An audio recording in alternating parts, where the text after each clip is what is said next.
मैं हूँ रियाज शाह और आप देख रहे हैं स्टार न्यूज मालेगांव चैनल। आइए नजर डालते हैं कुछ खास खबरों। वोट किसको किया?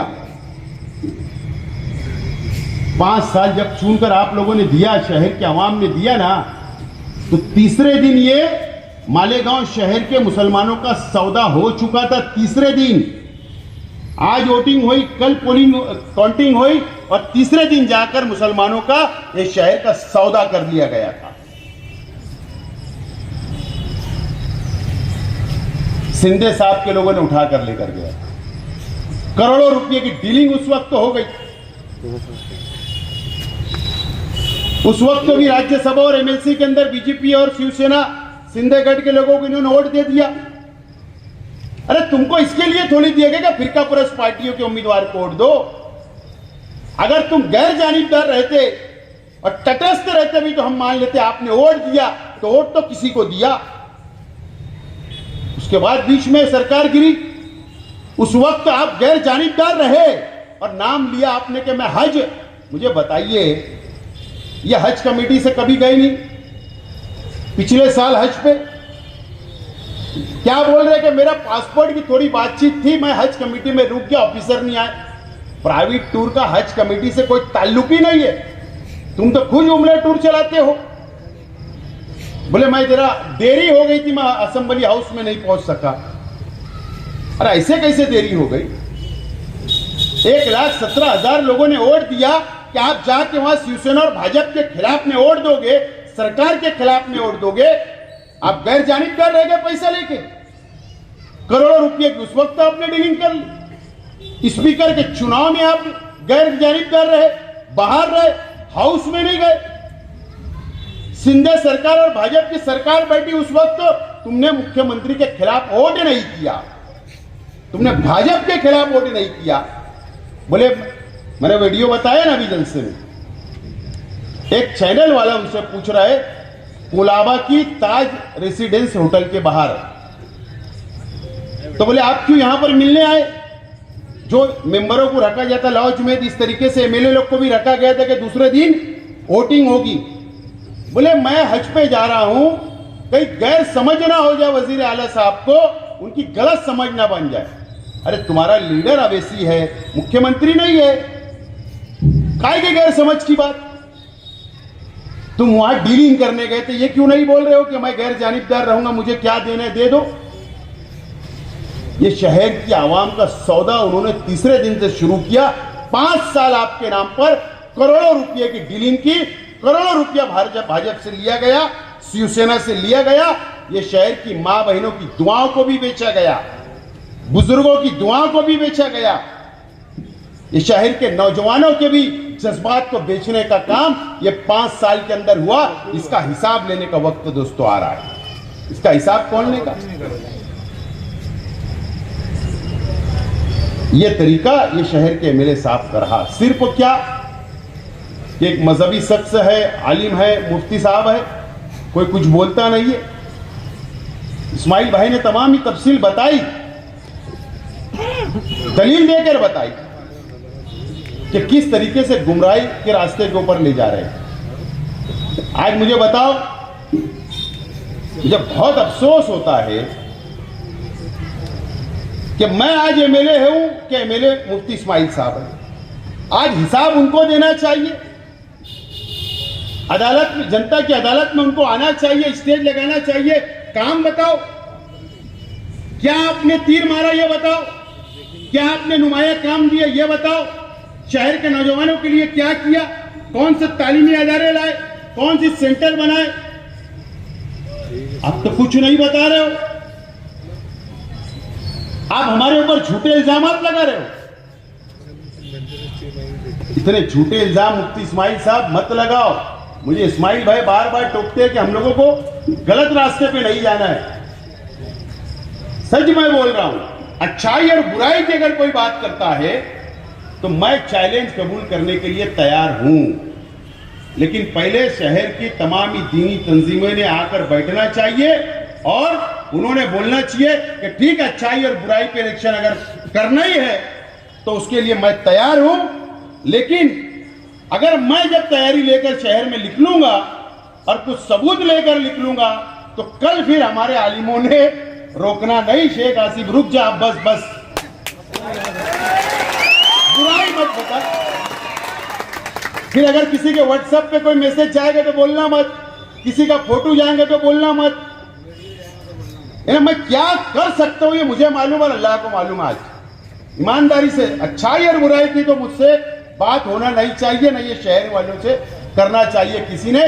नहीं तो मैं ईमानदारी से बोल रहा हूं, जितने लोग मंच पे बैठते एक एक का किरदार ये शेख आसिफ जानता है, लेकिन मैं टोलक और तामीरी काम पर ही सियासत करना चाहता हूं, वोट मांगना चाहता हूं, मैं भटकना नहीं चाहता और इंशाल्लाह ना भटकूंगा।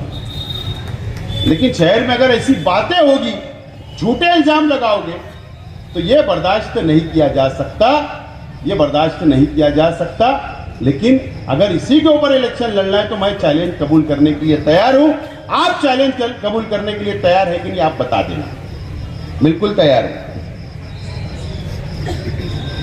ईमानदारी से बोल रहा हूं, झूठ नहीं बोल रहा हूं।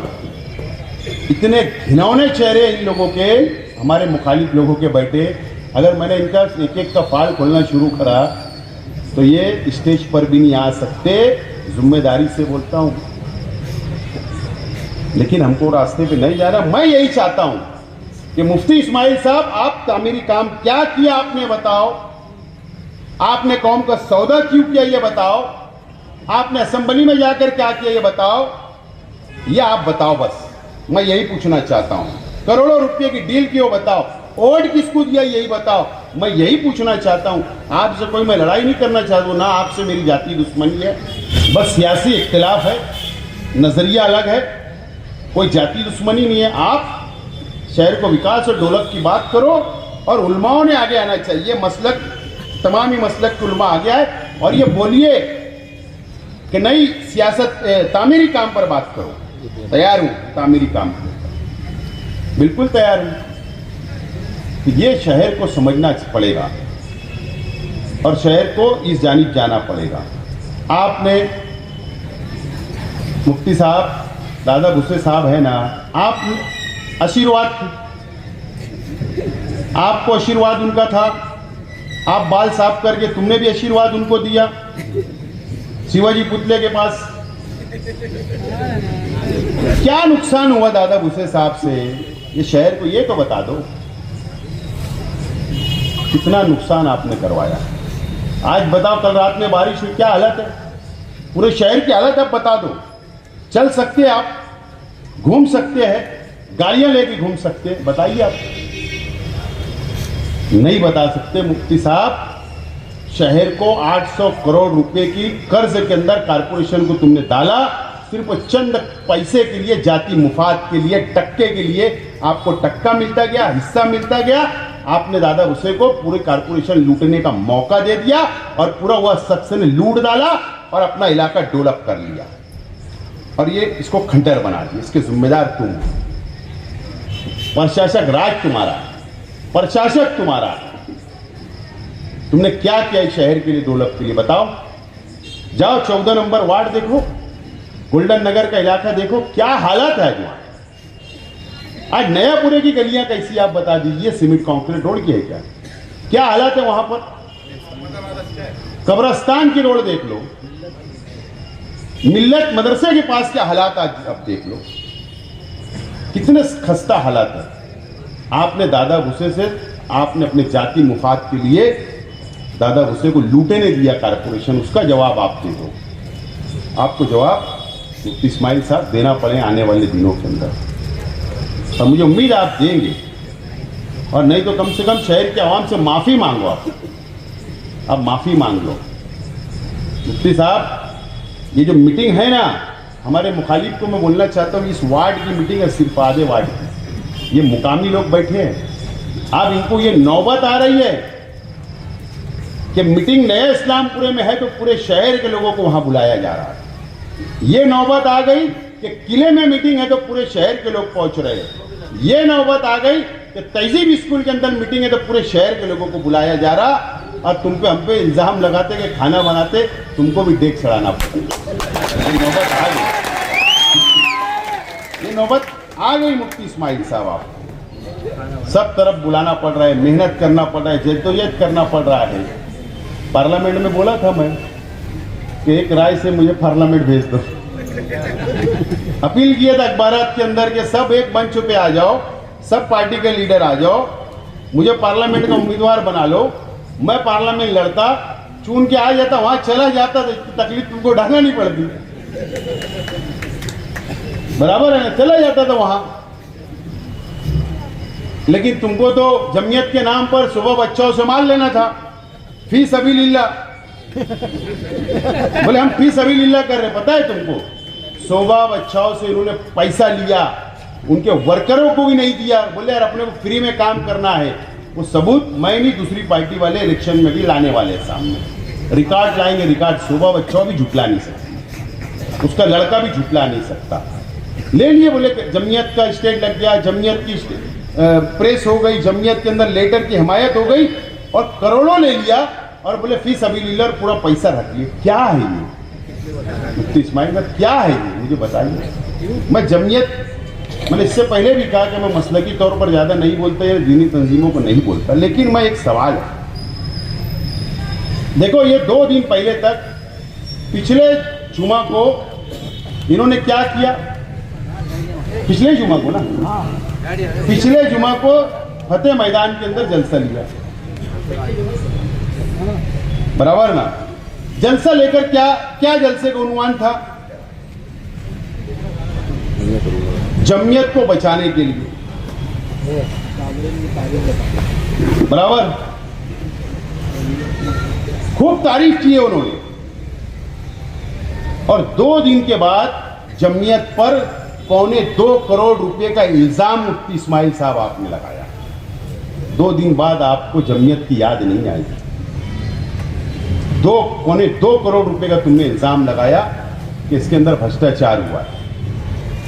तुमने पूरा हिंदुस्तान के अंदर, मुल्कों के अंदर जमीयत की बदनामी कर दी। तुमने पूरी तरीके से जमीयत को एजेंसियों की नजर में लेकर आ गए। अब इसका जवाबदार कौन? तुमने तो अमाउंट बोला है 2.25 करोड़, तुम तो एजेंसियों को बता रहे रास्ता कि ये जाओ, वहां पर ऐसा है, वहां पर जाकर जाओ, उन पे कार्रवाई करो। इस तरीके का तुम उनको रास्ता बताने का काम कर रहे हो। आप जब जमीयत की हमदर्दी नहीं थी, क्यों? इसके लिए कि सिर्फ जमीयत की सदारत तुमको रियासत की नहीं मिली तो जलबला के अपनी जाति मुफाद के लिए पूरी जमीयत को तुम मुजरिम बता रहे हो। ये कौन सा इंसाफ है? ये कौन सा इंसाफ है? तो तुमने एजेंसी को रास्ते किसने बता रहे? आप बता रहे हो। जमीयत को आप बदनाम कर रहे हो।